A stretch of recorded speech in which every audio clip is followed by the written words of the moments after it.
Malgré la Covid-19, les marchés de Côte d'Ivoire et ceux d'Abidjan en particulier ont été régulièrement provisionnés en produits vivriers. Des efforts qui ont fini par essouffler les acteurs de ce secteur et pour soutenir les commerçants du vivrier et du bétail afin de faire face aux effets de la Covid-19 et surtout d'assurer une sécurité alimentaire en Côte d'Ivoire. Le gouvernement lance le plan d'action de mise en marché des produits vivriers. Une politique mise en œuvre par l'Office d'aide à la commercialisation des produits vivriers, OCPV, et est déclinée en 5 composantes. Le plan d'action ainsi décliné a été budgétisé à 5,6 milliards de francs CFA, dont 4,4 milliards de francs apportés par l'État de Côte d'Ivoire et 1,2 milliard apportés par la Banque mondiale. Sur ce montant, un prélèvement de 30% sera effectué pour constituer un fonds de garantie. Chère maman, nous avons fort espoir que ces montants que l'État de Côte d'Ivoire va vous attribuer vous permettront de reprendre convenablement vos activités, d'accroître les volumes de production mis en marché, ce qui devra contribuer à une baisse significative des prix des produits vivriers sur les marchés. Pour la première tranche de ce projet, les acteurs de la chaîne de commercialisation du vivrier et du bétail bénéficient d'un appui d'1 milliard de francs CFA. Des chèques remis par le ministre Souleymane Diarra-Souba, en charge du commerce et de l'industrie, et la secrétaire d'État chargée de l'autonomisation des femmes, Miss Belmont Dogo. Ces membres du gouvernement ont invité les femmes à s'investir davantage pour garantir cette subvention de l'État.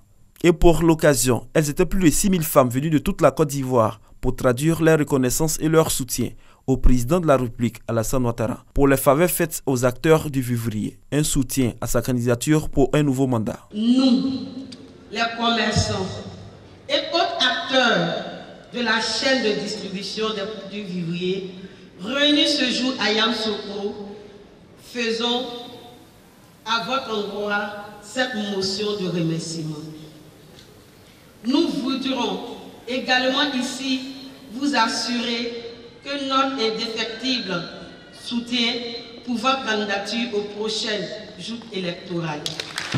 Un message que les envoyés du gouvernement ont promis de transmettre au chef de l'État. Mais déjà, ils souhaitent que cette volonté se traduise en actes au soir du 31 octobre prochain pour accorder un nouveau mandat au président Alassane Ouattara.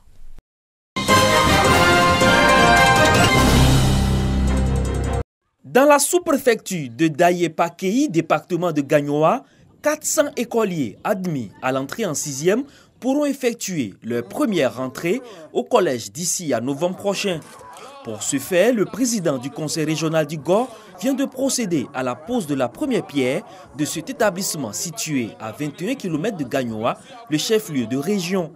Un collège va sortir bientôt ici et je suis heureuse. Et monsieur le président du conseil régional, vous avez construit de nombreux établissements secondaires et vous en avez réhabilité d'autres. Nous connaissons votre attention pour vos populations et votre disponibilité pour l'école dans la région du GOR.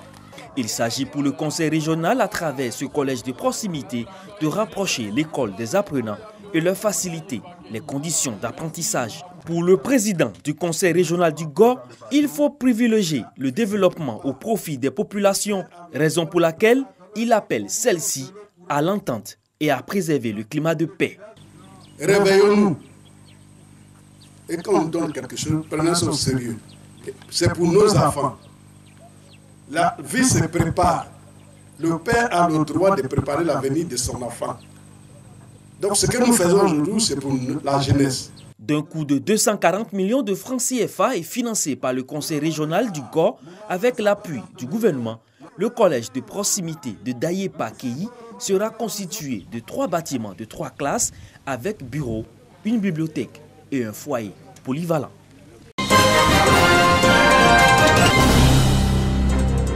La lutte contre la Covid-19 reste un combat d'actualité.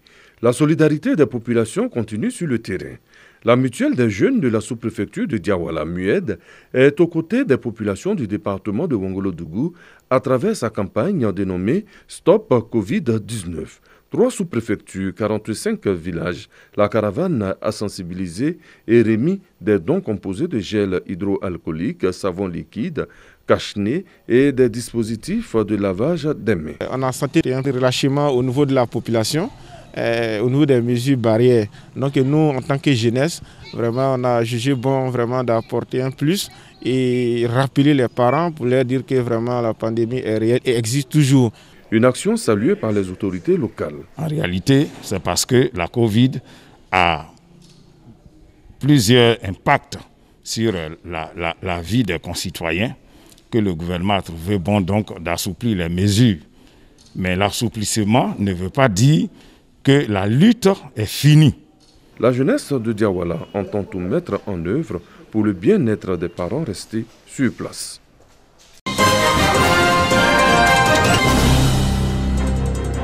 Si hier, la politique les a divisés avec des actes de violence, aujourd'hui, le sport arrive comme un facteur d'union et de réconciliation. Et c'est le football qui a été choisi pour ressouder les liens entre les jeunes de la sous-préfecture de Beaunois. Un tournoi de football pour prôner la cohésion, la paix et le vivre ensemble. Compte tenu des événements qui se sont passés ici à Beaunois, donc pour souder encore l'harmonie de tous ceux qui habitent à Beaunois, il a décidé d'organiser ce tournoi dans le but d'avoir encore une nouvelle cohésion. Dans chacune de ces équipes participantes, l'on retrouve des membres des différentes communautés vivant à Beaunois. Dans mon équipe, il se trouve des Malinké, les Diarasuba, les Abou, les Moussa. Et c'est pareil dans son équipe. Lui qui est mon frère Malinké, il y a les Abourés aussi dedans. Donc c'est ça qui fait l'union, la cohésion. On ne veut pas qu'on se sépare. On veut s'unir pour qu'on puisse avancer tous ensemble. Le lancement de ce tournoi de football, de la cohésion, de la paix et du vivre ensemble a été l'occasion pour les cadres de Beaunois et de Grand Bassam d'inviter la population à la préservation des valeurs de paix, de pardon, de fraternité et de solidarité pour bâtir un Beaunois nouveau. Pour venir ici, vous n'avez pas choisi votre groupe ethnique. Vous n'avez pas choisi votre confession religieuse. Vous avez choisi les meilleurs parmi vous et vous êtes mis ensemble dans le cadre d'une solidarité pour gagner cette rencontre. Et ça, c'est l'esprit d'union, de la cohésion et de la fraternité. Et nous souhaitons que vous puissiez renforcer ça et montrer à toute la population de Beaunois et que plus jamais il doit y avoir une crise entre les populations de Beaunois. Le tournoi de football de la cohésion et de la paix de Beaunois réunit 14 équipes venues de Grand Bassam et des différents villages de la sous-préfecture de Beaunois. Ensemble, ils veulent célébrer au terme de cette compétition sportive la paix et la cohésion.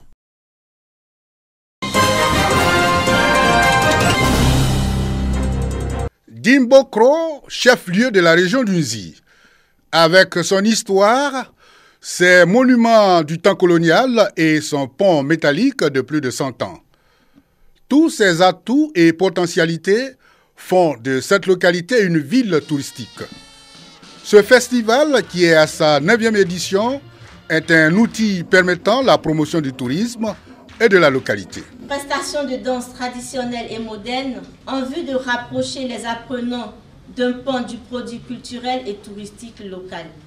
Des émissions débats sur le tourisme, toutes ces activités dans le strict respect des mesures barrières. Dans le domaine du tourisme, le taux de l'offre de la région d'Unzi en termes de lits hôteliers est encore insignifiant, avec 0,60% de l'offre nationale d'hébergement.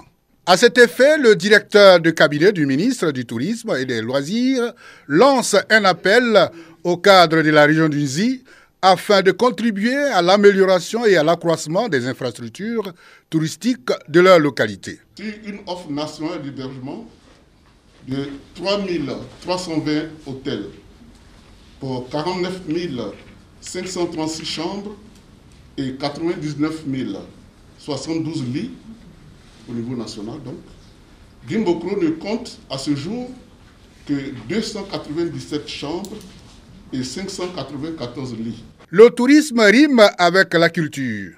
Un concert d'artistes musiciens zouglous, méconnus et connus du public, a donné une note de gaieté à la 9e édition du Festoudim de Dimbokro.